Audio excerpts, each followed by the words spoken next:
चलिए, now let's start with the current affairs. ASEAN defence ministers meeting plus, इसका plus का क्या मतलब है वो भी हम देखेंगे। तो ये जो आसियान जो है एसोसिएशन ऑफ, ये क्या है एसोसिएशन, ए से एसोसिएशन, एसोसिएशन किसकी, साउथ ईस्ट एशियन नेशंस। तो साउथ ईस्ट एशिया में कौन कौन सी कंट्रीज आती हैं, बताओ कौन कौन सी कंट्री आती हैं, देखो कौन सी आती हैं, 10 नेशंस आसियान में जो आते हैं, एंड 10 नेशन आते हैं, कौन कौन से आते हैं वो हम देखते हैं, वो तो उसके डायलॉग पार्टनर्स है ना। इसमें देखो ये है, देयर आर करंटली 10 मेंबर्स, कौन सा, Indonesia, Malaysia, Philippines, Singapore, Thailand, Bruny, Laos, Myanmar. इसका एक्रोनिम क्या बनेगा, एक्रोनिम बनाओ ताकि याद रहे। आसियान के अंदर 10 कंट्रीज कौन कौन सी हैं, बताना एक्रोनिम क्या बनाओगे, IMPSTBLMCV, क्या बनेगा एक्रोनिम इनका, बताना जरा।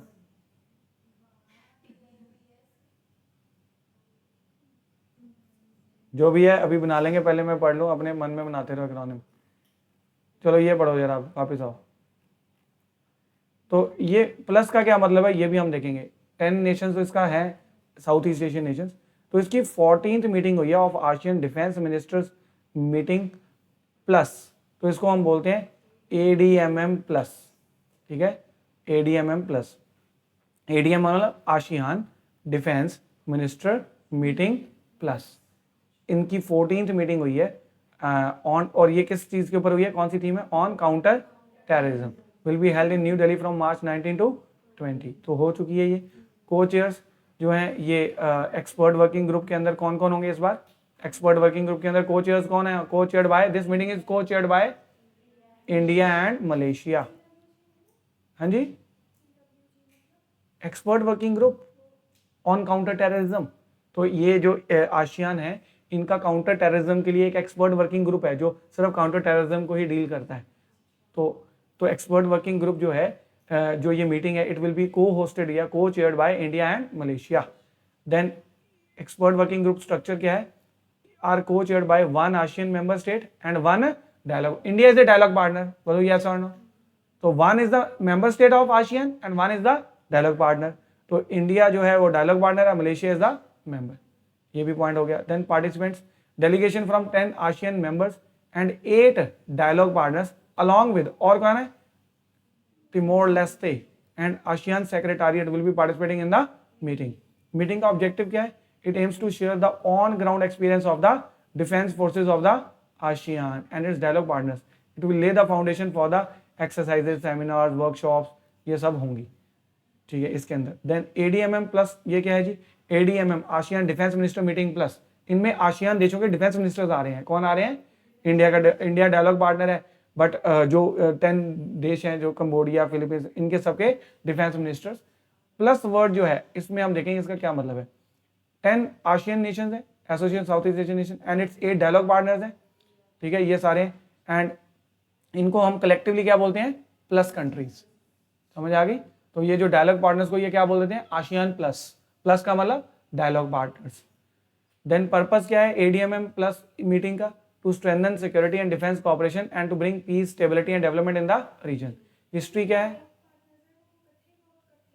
हाँ जो भी मीटिंग होती है तो मीटिंग में पार्टिसिपेट करते हैं ना डायलॉग पार्टनर्स।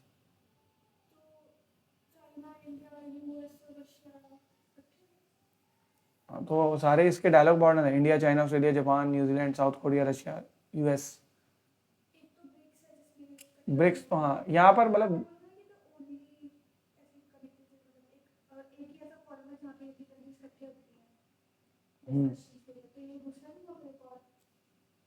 कौन सा फॉरम बताया था मैंने, ब्रिक्स। तो वहां पर तो वो मेंबर स्टेट्स है ना, यहाँ पर they are the dialogue partners, यहाँ पर दे कांट, डायलॉग पार्टनर्स के पास ज्यादा राइट्स नहीं है, मेंबर स्टेट्स के पास ज्यादा राइट्स है ना। Inaugural ASEAN defence minister meeting plus कहाँ हुई थी बताओ जरा, इनॉग्रल सबसे पहली in Hanoi in Vietnam, October 2010। Since 2017 ADMM plus meets annually, हर साल होती है, to allow enhance dialogue and cooperation among the ASEAN and the plus countries.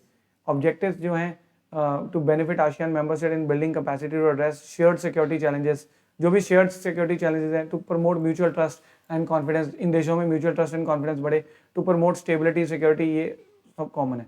Then ASEAN का ओवरव्यू देख लेते हैं।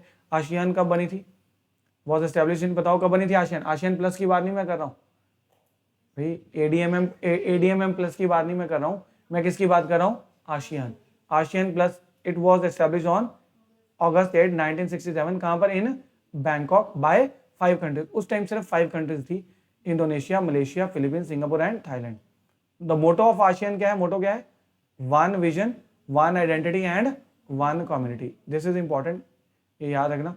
आशियान डे कब ऑब्जर्व किया जाता है, 8 अगस्त, ठीक है, क्योंकि 8 अगस्त को ये एस्टेब्लिश हुआ था, तो आशियान डे होता है। हेडक्वार्टर कहाँ है आशियान का, इंडोनेशिया, जकार्ता। मेंबर स्टेट्स हमने पढ़ लिया।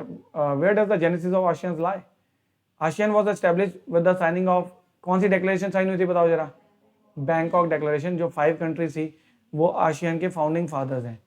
फिर 1990s में इसकी एक्सपेंशन हुई, मेंबरशिप डबल्ड हो गई after the changing condition in the region following the end of the Vietnam war in 1975 and cold war in 1991। Addition of Brunei हुई कब, 1984, वियतनाम का 1995, तो धीरे धीरे करके ये हो गई।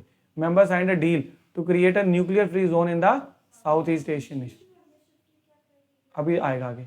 2000 में क्या हुआ, फॉर्मलाइजेशन क्या हुई, जब ये मेंबरशिप बढ़ गई इनकी, फिर सन 2000 में इन्होंने क्या करा, बाली अकॉर्ड साइन करा, Bali concord two for the establishment of ASEAN community.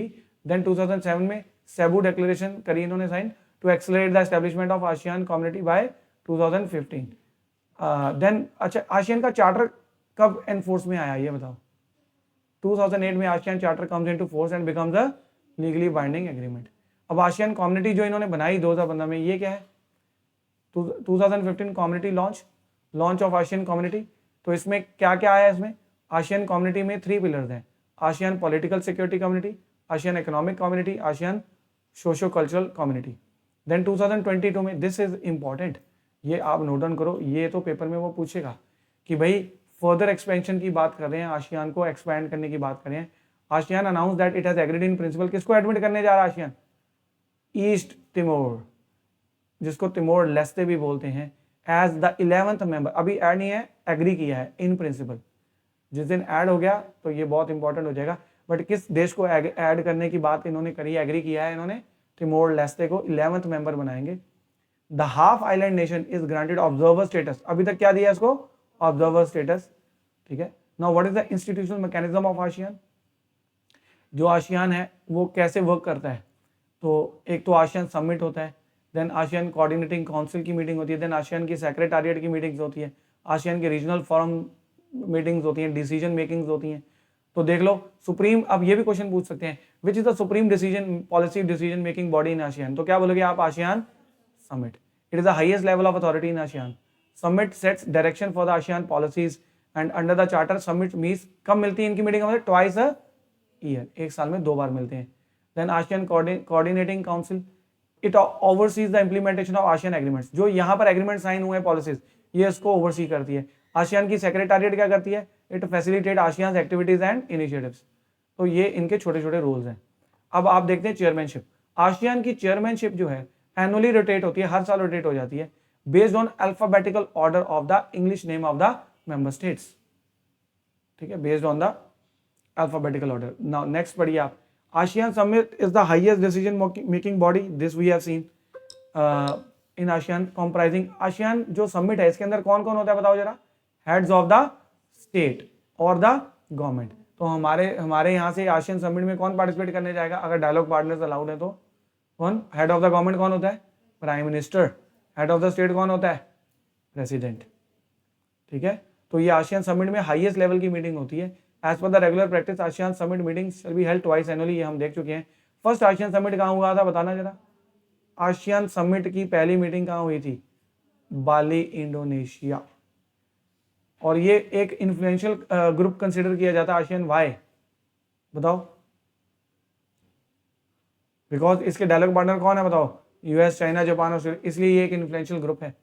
What are the forums, अब ये तो देख लिया आपने इंस्टीट्यूशनल मैकेनिज्म इसका काम करने का, बट आशियान के डिफरेंट फॉरम्स क्या है, जिसमें से आपने एक पढ़ा है, कौन सा, ये पढ़ा है ना आपने इसकी मीटिंग। तो और कौन से फॉरम्स हैं इसके?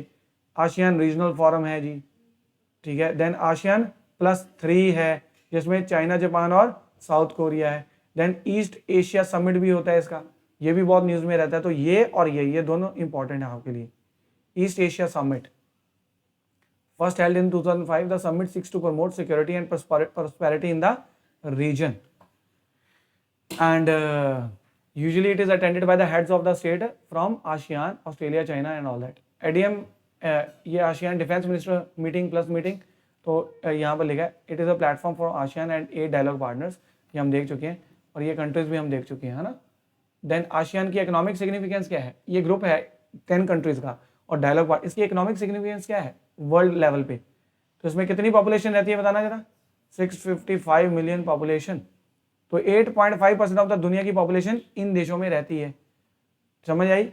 देन ये टोटल ये सारी कंट्रीज मिलाकर ये 7th ग्लोबल 7th रैंक इनका मिलेगा। It is the 7th largest economy in the world, इन सब देशों को मिला ले। तो बताओ इन्फ्लुएंशियल है या नहीं, बोलो यस और नो।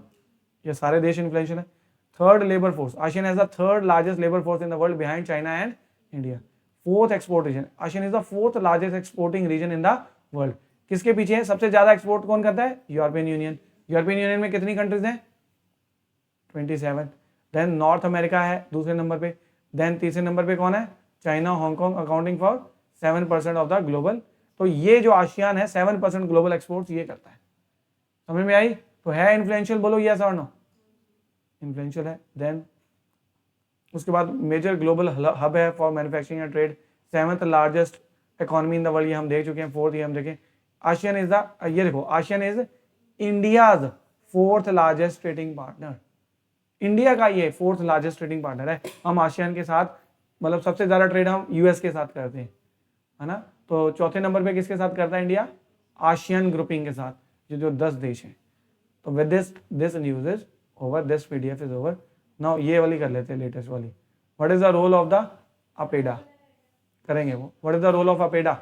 अपेडा क्या है जी? अपेडा क्या है? अपेडा का फुल फॉर्म है agricultural and processed food products export development authority. तो भाई एग्रीकल्चर और प्रोसेस्ड फूड प्रोडक्ट्स को एक्सपोर्ट डेवलपमेंट अथॉरिटी है, कि उनको एक्सपोर्ट करने वाली अथॉरिटी, कि इंडिया के एग्रीकल्चर प्रोडक्ट्स को एक्सपोर्ट करना है, उनको प्रमोट करना है। तो अपेडा इज दैट अथॉरिटी। तो इन्होंने क्या करा है, देख सकते हो आप कि ये अपेडा जो है it is showcasing India's agriculture produce processed foods alcoholic beverages produced products. कहां पर दिखाए इन्होंने हमारे इंडिया के गुड्स? कहां पर? International food and drink event. कहां हुआ है वो? London 2025। Main attraction of the exhibition includes fresh fruits like mangoes, pomegranates, guavas. तो ये जो है अगर दूसरे देश इसको लाइक करेंगे तो हमारे एक्सपोर्ट्स बढ़ेंगे और जो हमारे जो किसान हैं उनको क्या होगा? फायदा होगा। Strategic importance, a part of its strategic efforts to further enhance the global footprints of Indian agriculture exports। तो ये तो हम ऑलरेडी देख चुके हैं। Now let's see what is APEDA. ये तो हम ऑलरेडी देख चुके हैं APEDA. It was established by government under agriculture process food products development authority act. It is a statutory body. क्या है ये? स्टैट्यूटरी बॉडी है। ये लॉ पास किया था 1985 में। तो ऑब्वियसली गवर्नमेंट ने ये लॉ पास क्यों किया होगा बताओ जरा भाई? एग्रीकल्चर प्रोसेस फूड को क्या करना है हमें? एक्सपोर्ट डेवलपमेंट अथॉरिटी बनाई, कि इनके एक्सपोर्ट हो, इसकी जो पॉपुलैरिटी बढ़े। अपेडा से पहले जो एक ऑर्गेनाइजेशन थी वो थी PFEPC। तो इसका हेडक्वार्टर कहाँ है? 16 रीजनल ऑफिसेज हैं अपेडा के। रिस्पॉन्सिबिलिटी आप समझ ही चुके हो कि रिस्पॉन्सिबिलिटी क्या है, किन प्रोडक्ट्स की उसको डेवलपमेंट या प्रमोशन करनी है? फ्रूट्स, वेजिटेबल, देयर प्रोडक्ट्स, और मीट एंड यहाँ पर meat and meat products, poultry and poultry products, dairy products, confectionery, honey, jaggery, sugar products, इसको प्रमोट करना है। अपेडा रीब्रांड, अब ये है लेटेस्ट न्यूज, इसने रीब्रांड क्या कर दिया? गोली सोडा। तो बेवरेज थी ना इंडियन बेवरेज, तो ये तो कोका कोला, ये सारी कौन सी बेवरेजेस हैं? ये तो फॉरेन की बेवरेजेस हैं। तो फिर ये किसको प्रमोट कर रही है? गोली सोडा। पिया कभी गोली सोडा? बंटे वाली बोतल पी कभी आपने? गोली सोडा उसी को ही है। Rebranding initiative, APEDA announce the global resurgence of traditional Indian goli soda, rebranded as goli pop soda.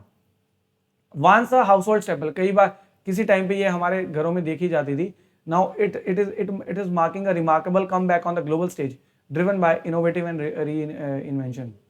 Then market penetration, तो इसको USA, UK, Europe, gulf countries में इसको पेनिट्रेट करना है। देन स्ट्रेटेजिक इंपॉर्टेंस क्या है कि with fair exports India ensured steady deliveries of Goli pop soda to Lulu hypermarket, one of the largest retail chains in the Gulf region, वहां पर भेजेंगे इसको। देन एक और न्यूज है, अपेडा एक्सपोर्ट्स, किसको एक्सपोर्ट करा अपेडा? ये डेल चिली फ्रॉम, क्या लिखा है, सिक्किम, कहां पर भेज रहा है ये? Solomon islands. तो भाई आपसे पूछ सकते हैं कि अभी ये जो डेल चिली जो एक्सपोर्ट करी है ये कहां से बिलोंग करती है? सिक्किम। हाँ जी, ये मिर्ची है, सबसे मतलब तीखी मिर्ची जो है सिक्किम की यही है, ये चिली। कहां पर भेजी है इन्होंने? Solomon Islands. Then about Dalle chilli, Dalle chilli is also known as, क्या इसको बोलते हैं, क्या बोलते हैं इसको? फायरबॉल चिली, या इसको डेल खुरासानी भी बोलते हैं। Is renowned for its intense pungency. Pungency क्या होता है? हाँ, very good. Bright red colour, high nutritional value भी है इसकी। It is also known as red cherry pepper, ठीक है। एंड न्यूट्रिशनल वैल्यू क्या है? It is rich in vitamin A, C, E along with potassiums and all that. तो याद रहेगा डेल चिली कहाँ की है, ये कहाँ भेजी है, ठीक है। नेक्स्ट न्यूज क्या है? Government to expand TB elimination campaign to all districts. तो यूनियन हेल्थ मिनिस्टर जो है आपके, उनका नाम क्या है? जेपी नड्डा।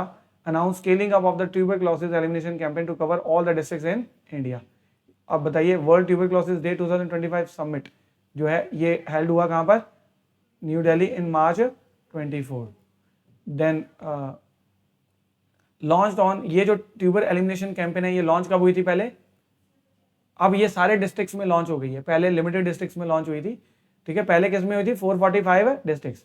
100 डे जो है ये कैंपेन जो उस टाइम चलाई गई थी to accelerate the fight against the disease, improving the detection and treatment of the TB. Strategic approval approach. Then approach क्या है इंडिया की, ये बताओ? टीबी को रिमूव करने की अप्रोच क्या है इंडिया की? Whole of the society and whole of the, तो भाई सोसाइटी की भी सपोर्ट चाहिए और गवर्नमेंट की भी सपोर्ट चाहिए। ट्यूबरक्लोसिस डे कब ऑब्जर्व किया जाता है बताओ जरा? March 24, to raise the awareness about the need to eliminate TB. ये मार्च 24 ही क्यों मनाया जाता है बताओ क्यों? क्योंकि इस दिन discovery of TB causing bacterium को इसने डिस्कवर किया था, किसने? डॉक्टर रॉबर्ट कॉच इन 1882। इंडिया तब से मार्च 24 को टीबी डे जो है ऑब्जर्व किया जाता है। इंडिया का क्या गोल है टीबी को कब एलिमिनेट करना है? हाँ, India has been observing this since 1982 से ऑब्जर्व कर रहे हैं। डिस्कवर तो 1882 से हुआ था, इंडिया ऑब्जर्व कर रहा है 1982 से। इंडिया का गोल क्या है? टीबी को कितनी कब तक एलिमिनेट करना है? और ग्लोबल गोल कब क्या है? दुनिया का गोल है 2030 तक, और इंडिया का गोल है 5 साल पहले, कब? 2025। बाकी देश कह रहे हैं कि हम 2030 तक एलिमिनेट कर देंगे। तो यहाँ पर कह रहा है one of the world's most ambitious health missions under the national tuberculosis elimination program, India has strengthen its TB response with advance diagnostic, और इंडिया कह रहा है 2025 तक इसको रिमूव कर देंगे। TB is caused by which bacteria? Mycobacterium tuberculosis. It affects the lung and it spreads when people are sick with TB. हाँ जी, बस ये डे याद करने हैं आपको। देन मायोबैक्टीरियम ये याद करना है, डॉक्टर रॉबर्ट कॉच को याद करना है आपको, और ये याद करना है कि इंडिया का टारगेट कब है रिमूव करने का? 2025। ये पॉइंट्स याद करने हैं, और अप्रोच याद रहती तो कर लो, नहीं करती तो कोई प्रॉब्लम नहीं है। और हेल्थ मिनिस्टर का नाम याद कर लेना, क्या नाम है? जेपी नड्डा। देन इसके अलावा हम देखते हैं व्हाट इज निक्षय पोषण योजना। निक्षय पोषण योजना क्या है बताइए? ये 2018 में लॉन्च की गई थी। इसमें it aims to support every TB patient by providing a direct benefit transfer. 500 रुपये सरकार उनके खातों में डालेगी टीबी जिनको हो रखा है। क्यों? क्योंकि टीबी में न्यूट्रिशन बड़ा इंपॉर्टेंट है। अगर खाएगा नहीं, बंदा कमजोर होगा, बीमार रहेगा, तो टीबी से लड़ाई हार जाएगा, और उसकी जो है मोर्टेलिटी रेट ज्यादा है। वन ऑफ द डेडलीस्ट ये जो है प्रॉब्लम है ये टीबी। हाँ, वो बात अलग है, 500 रुपये में न्यूट्रिशन मिलेगा महीने में 500 रुपये में। अच्छा, ये तो निक्षय पोषण योजना है ना, एक साथ ही लगे निक्ष वो तो वोटें लेनी थी ना, वो तो वोटें लेनी थी ना आपसे, वो आप लोगों से वोटें लेनी थी, टीबी वालों से वोटें नहीं लेनी है हमें। अच्छा, निक्षय मित्रा भी है। निक्षय मित्रा कौन है? ये निक्षय पोषण योजना है ना, एक निक्षय मित्रा भी है। मित्रा मतलब फ्रेंड, निक्षय मित्रा मतलब क्या कह रहे हैं वो ये कह रहे हैं कि आप में से कोई भी दानी सज्जन अगर विलिंग है तो किसी भी टीबी पेशेंट को अडॉप्ट कर सकता है। अडॉप्ट इन द सेंस अपने घर पे नहीं रखना है, बेसिकली उसकी जो फूड रिक्वायरमेंट्स ये है वो आप पूरी कर सकते हैं, वो है निक्षय मित्रा। देन उसके बाद ये नेक्स्ट न्यूज कौन सी है, योगा सेशन हेल्ड, कहां पर हेल्ड हुआ yoga session, double decker living root bridge. भाई एक ऐसी ब्रिज है जो पेड़ है आसपास और उनकी रूट से जो है ऐसे वीव करके बनाई है और वो एक ब्रिज है, वहां से लोग आते जाते हैं और वो लिविंग ब्रिज है क्योंकि वो रूट बढ़ती जाती हैं और वो और मजबूत होता जाता है। तो लिविंग रूट ब्रिज जो है कहां पर है बताइए, मेघालय में। वहां पर क्या करवाया इन्होंने, योगा सेशन करवाया। तो देख सकते हैं in the fusion of tradition, yoga traditional है, नेचर आ गया वहां पर, and practitioner unroll their mats at double decker living root bridge in Meghalaya. ये जो डिस्ट्रिक्ट है इनका, ये जो भी आप पढ़ लेना इनका नाम। Then against the backdrop of misty hills gushing waterfalls, किसने करवाया योगा ये सेशन, NEIAH, north eastern institute of Ayurveda and homeopathy. अच्छा ये बताओ when is the international day of yoga observed, ठीक है, हेरिटेज रिकॉग्निशन। अच्छा ये जो लिविंग रूट है ना, UNESCO world heritage tag contender है, अभी मिला नहीं है, यूनेस्को वर्ल्ड हेरिटेज साइट का टैग इसको मिल सकता है। 43 है currently UNESCO world heritage sites India में कितनी है, 43, ठीक है। तो ये जो है इट इज अ कंटेंडर, इसको मिल सकता है नाउ। अब लिविंग, हाँ मिल सकता है इस ब्रिज को, living root bridge of Meghalaya. तो अब ये तो हो गया। आप देखो यूनेस्को साइट्स इन इंडिया कितनी है बताओ जरा, 43 total UNESCO heritage sites in India as of December 2024 इतनी है। देन इसमें से 43 में से देखो यूनेस्को जो है ना हेरिटेज साइट्स का टैग देता है। अब 3 कैटेगरीज में है, एक तो होती है कल्चरल, कि कल्चर से रिलेटेड वो चीज हैं साइट्स, जैसे ताजमहल की बात कर लो, ठीक है। और दूसरा होता है नेचुरल, जैसे का काजीरंगा नेशनल पार्क, सुंदरबंस, ये नेचुरल है ना, नेचुरल। देन एक मिक्स्ड है, मिक्स्ड मतलब cultural as well as natural. तो मिक्स्ड साइट्स कितनी है इंडिया में, हेरिटेज साइट 1, कल्चर कितनी है और नेचुरल कितनी है 7।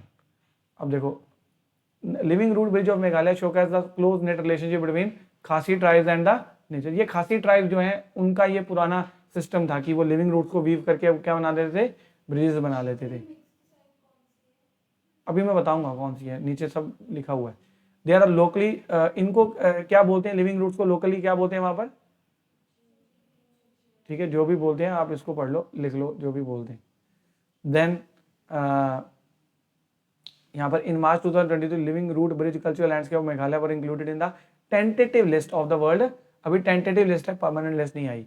अब आपने बोला कि sir UNESCO world heritage sites बताओ, तो यहाँ पर देखो आप UNESCO world heritage site, Taj Mahal भी है ना इसमें, देखो आप ये देखो अबाउट ये, पहले यूनेस्को की फुल फॉर्म पढ़ लो, यूनेस्को क्या है बताओ। वर्ल्ड हेरिटेज साइट्स क्या है, इज अ लैंडमार्क और एन एरिया, उसको जिस साइट को हेरिटेज साइट डिक्लेयर कर दिया जाता है उसको एक क्या मिल जाती है, लीगल प्रोटेक्शन। क्योंकि एक कन्वेंशन है जो कि साइन की गई थी और उस कन्वेंशन को चला एडमिनिस्टर कौन करता है, यूनेस्को, यूनाइटेड, इसकी फुल फॉर्म मैंने इतनी बार पेपर में देखी है, पूछ लेते हैं, यूनाइटेड नेशन एजुकेशनल। अब वहां पर आपको बोल देंगे एजुकेशन की जगह साइंटिफिक की जगह लिख देंगे साइंस, ठीक है, या फिर सी की जगह कुछ और लिख देंगे, ठीक है, तो आप कंफ्यूज हो जाओगे। या फिर तो आप इनको ध्यान से पढ़ो, united nation education scientific and culture organization, वो एक कन्वेंशन है हमारी, उसको ये एडमिनिस्टर करती है। उसके अंदर किसी एरिया को एक हेरिटेज साइट का स्टेटस दिया जाता है तो उसको एनहांस प्रोटेक्शन मिलती है। World heritage sites are designated, कौन डेजिग्नेट करता है इनको, यूनेस्को, जिनके अंदर उन साइट्स में क्या होना चाहिए, cultural significance, historical significance, scientific significance या other form of significance. And these sites are just to contain culture and natural heritage around the world and the world considered being या फिर उसको हम मानते हैं outstanding value to the humanity, उस जगह की आउटस्टैंडिंग वैल्यू है। वर्ल्ड हेरिटेज साइट बैकग्राउंड, तो ये कब, ये क्यों हेरिटेज स्टेटस देना शुरू हुए थे, कह रहे थे कि भाई जो आउटस्टैंडिंग हेरिटेज है उनको हमें क्या करना है, प्रिजर्व करना है, क्योंकि वर्ल्ड वॉर 2 में सब तहस नहस कर रहे थे ये, इन्होंने बोला सब कुछ तहस नहस हो जाएगा, डिस्ट्रक्शन हो जाएगी, तो जो हेरिटेज साइट्स हैं, कल्चरल साइट्स हैं, उनको हमें क्या करना है, प्रिजर्व करना है। एंड ये मैनकाइंड की क्या मानी जाती है, शेयर्ड है। तो भले ही ये साइट्स किसी भी कंट्री में हो, ठीक है, कंट्री इंडिया में है, बट ये मैनकाइंड की शेयर्ड हेरिटेज है, क्या है, सबकी शेयर्ड हेरिटेज है। ये उस कंट्री में तो है बट ये सबके लिए माने जाएंगे कि सबके लिए सिग्निफिकेंस है। इंडिया ने इस कन्वेंशन को कब साइन किया था? 1977। ठीक है, तो यहाँ पर आप देख सकते हैं कन्वेंशन कौन सी, यहाँ पर देख सकते हैं आप, the concept of world heritage emerged after world war II amid concerns over the widespread destruction of the cultural sites and nature.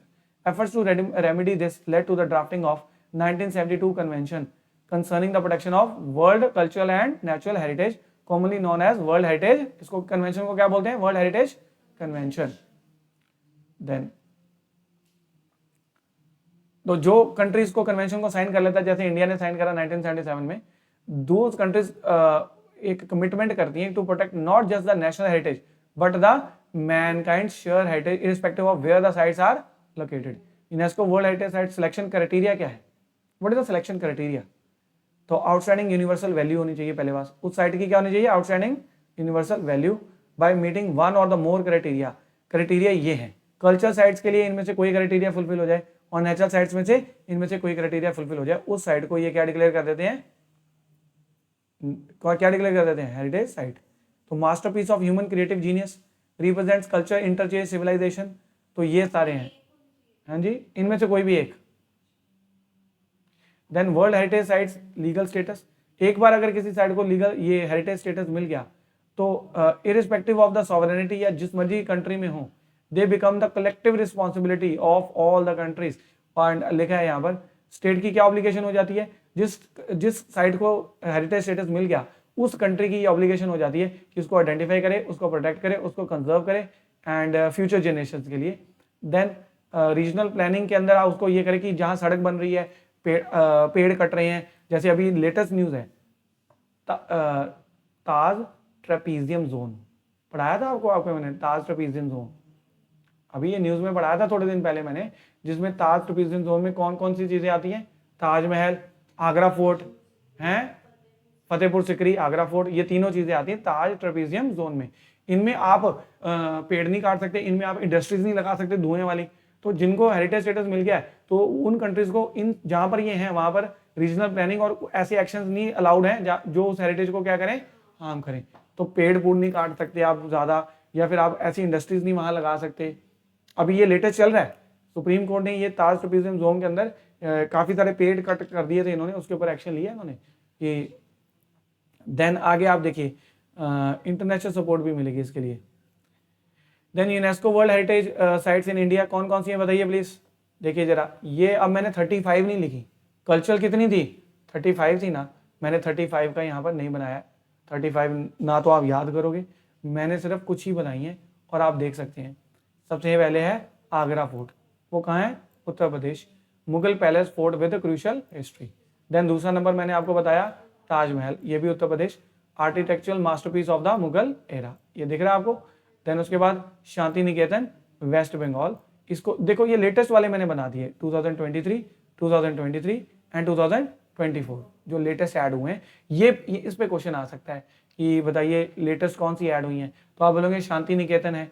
It is the cultural and education centre establish by Nobel laureate Rabindranath Tagore. तो शांति निकेतन जो है जहाँ पर वो रहते थे और उस जगह का नाम। Then sacred ensembles of Hoysala Karnataka, तो the famed Hoysala temples of Belur and Somanathapura in Karnataka were constructed during the 12th and 13th century. Hoysala temples maintain a fundamental Dravidian morphology, इसलिए इनको भी स्टेटस दे दिया गया हेरिटेज स्टेटस। देन उसके बाद लास्ट कौन सा है लेटेस्ट? मोयधाम्स। मोयधाम्स कुछ नहीं है, असम के अंदर ना जिनको बरी किया जाता था ना पहले, अहोम डायनेस्टी, कौन सी डायनेस्टी थी? अहोम डायनेस्टी। वो जब दफनाते थे तो बड़े बड़े ऐसे वो बनाते थे, ऐसे मतलब कि है डोम नहीं, माउंट्स, ऐसे पहाड़ जैसे ऐसे, तो उनको कहते हैं मोयधाम्स। 700 ईयर ओल्ड बरियल माउंट्स, क्या है वो? माउंट्स, जैसे बड़े बड़े पहाड़ थे नहीं, छोटे छोटे ऐसे पहाड़ से बना दिए वैसे, ठीक है। और ये नोट डाउन करना, इट मार्क्स द फर्स्ट, क्या लिखा है यहाँ पर? Cultural site from north eastern state.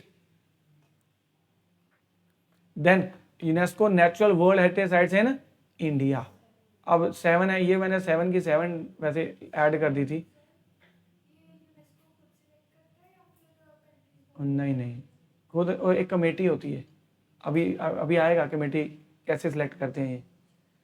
Then Kaziranga national park जो है ये natural world heritage site India में है, असम में है, home of the world's largest population of one horn rhinoceros.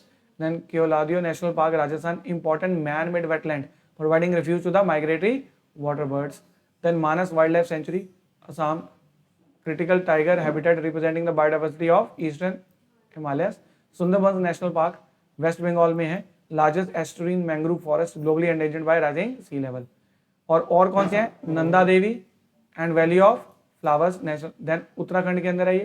Then western Ghats है. देन इसके अलावा ग्रेट हिमालय नेशनल पार्क है. ये 1 2 3 4 5 6 7 हो गई. ये आप PDF देख लेना, घर पे आके याद कर लेना. देन कल्चर मिक्स्ड कौन सी है? मिक्स्ड एक ही है जिसका नाम है कंचनजंगा नेशनल पार्क सिक्किम के अंदर. इसकी कल्चर सिग्निफिकेंस भी है क्योंकि ये इंडिजिनियस सिक्किम इस कल्चर से जुड़ी हुई है. उसकी नेचुरल सिग्निफिकेंस क्या है? Protects a huge range of eastern Himalaya biodiversity and vegetation zones from subtropical to alpine meadows. हम तो सिक्किम नॉर्थ ईस्ट में कैसे आ गया? 7 स्टेट्स है नॉर्थ ईस्ट में. अरे नॉर्थ ईस्ट में नॉर्थ हैं 7 तो है पर नॉर्थ ईस्टर्न स्टेट में इंक्लूड तो नहीं ना होता. कौन है नॉर्थ ईस्टर्न स्टेट में? असम, अरुणाचल प्रदेश, मेघालय, मिजोरम, अगेन नागालैंड और मणिपुर और त्रिपुरा. हो गए 7 ही तो है. सिक्किम थोड़ी उसके अंदर इंक्लूड होती है. वो डायरेक्शन उसकी नॉर्थ है, नॉर्थ ईस्टर्न स्टेट में से पहली वो है, डायरेक्शन उसकी नॉर्थ ईस्ट है ना. नाउ क्वेश्चन मिक्स्ड मतलब कल्चर भी सिग्निफिकेंस भी और नेचुरल सिग्निफिकेंस भी है उसकी. Then UNESCO world heritage sites in India, frequently asked question कौन से हैं? Which was the first world heritage site in India? बताइए जरा. 1981 अजंता क्लेव्स, एलोरा क्लेव्स, ये क्वेश्चन आ सकता है.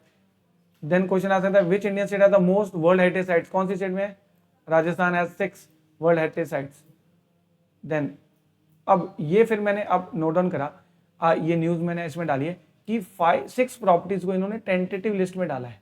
अब ये टेंटेटिव है, इनको अगर ऐड कर देंगे तो फिर हेरिटेज साइट्स क्या हो जाएंगी? इंडिया में बढ़ जाएंगी. समझ में आई?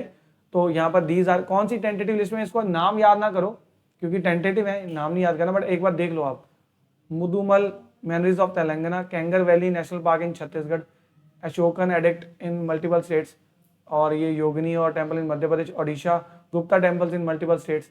तो ये टेंटेटिव लिस्ट में अगर ये ऐड हो गए तो फिर बढ़ जाएंगी.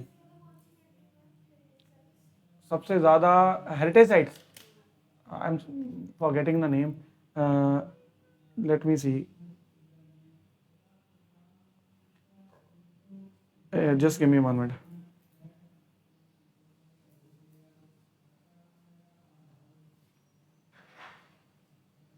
The answer is Italy.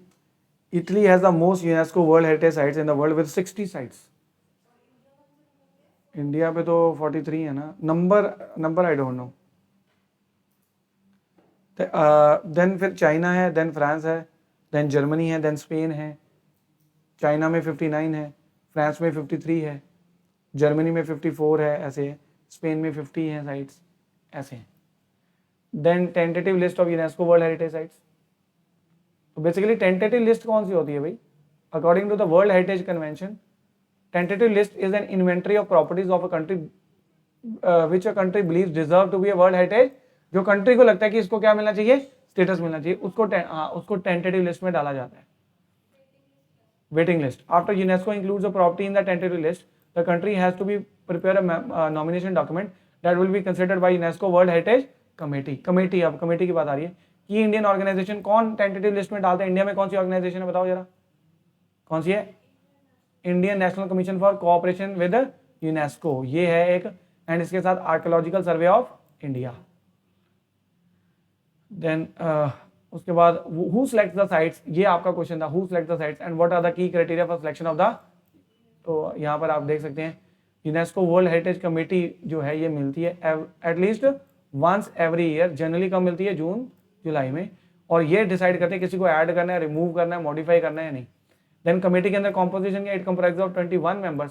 Selected from 196 state parties, क्योंकि इस कन्वेंशन को 196 कंट्री ने साइन करा है, तो इस कमेटी के अंदर 21 मेंबर्स ही बनेंगे। सिलेक्शन प्रोसेस, मेंबर्स इवेल्युएट करते हैं नॉमिनेशंस और क्राइटेरिया देखते हैं कि क्या कल्चरल जो क्राइटेरिया वो सेटिस्फाई हो रहा है, नेचुरल सेटिस्फाई हो रहा है या नहीं हो रहा। दैट आई डोंट नो कि वो कैसे करते हैं, उसका नहीं मुझे पता। Then global representation committee ensures diverse global representation in the world heritage designations. अब ये देखो, अब 46 मीटिंग इनकी कहाँ हुई है, बताओ कहाँ हुई है इनकी 46 meeting. India hosted the 46th World Heritage Committee meeting in first time in July 2024 at Bharat Mandapam in New Delhi. It was being organized by Archaeological Survey of India. The World Heritage Site of Hampi inspired the logo of the meeting. तो इस meeting के अंदर हम्पी का लोगो लगाया गया था। Tagline of the logo was ये जो संस्कृत में लिखा हुआ है, मे आर ग्लोरी ग्रो, इसको इंग्लिश में बोलते हैं मे आर ग्लोरी, ठीक है। The tagline was derived from the ancient Sanskrit scripture. Scripture का क्या नाम है, तत्रिया उपनिषद, which is a testament to our ancestors, wish for growth for all, for one and all. So this is the news in today's and हाँ जी, that I don't know कि Indian है या नहीं, that we have to see, but इतनी detail में question आता नहीं है ना कि प्रेजेंट। क्वेश्चन तो यही आता है कि वर्ल्ड हेरिटेज कमेटी की मीटिंग कहाँ हुई, कौन सी मीटिंग हुई, 46 हुई, कहाँ हुई, इंडिया में, कहाँ हुई, भारत मंडपम में हुई, अभी नहीं डिसाइडेड। एंड टेंटेटिव लिस्ट जो है उसमें क्या होता है, टेंटेटिव लिस्ट में क्या डाला जाता है, तो दीज आर, इसमें कुछ ज़्यादा नहीं याद करनी, बट जो मैंने आपको मेन पॉइंट्स याद करवाए वो याद करने हैं। जो लेटेस्ट कल्चरल साइट्स हैं जैसे आपका शांति निकेतन और सल्या टेम्पल्स एंड असम के अंदर मोइदाम्स, बरियल माउंट्स, है ना, अहोम डायनेस्टी से कनेक्टेड है वो। एंड एक मिक्स्ड साइट है जो आपको मैंने बता दी, जो कंचनजुंगा नेचुरल पार्क है जो हमने पढ़ा। और उसके अपार्ट फ्रॉम दैट फिर हमने ये स्टार्ट कैसे किया था, ये न्यूज़ को स्टार्ट कैसे किया था, ये न्यूज़ ही हमने क्यों स्टार्ट करी थी जिसमें हमने ये पूरी डिटेल कर ली, ये न्यूज़ ही हमने स्टार्ट की थी, नहीं, लिविंग ब्रिज मेघालय से स्टार्ट करी थी ना, वहाँ से उसको कहाँ डाला इन्होंने, टेंटेटिव लिस्ट में, ठीक है बोलो। तो यहीं पे मुझे लगता है करंट अफेयर्स स्टॉप करेंगे। ये वाली जो हमारी पीडीएफ है कल ये बच गई है, हाँ जी है उसमें अभी। देन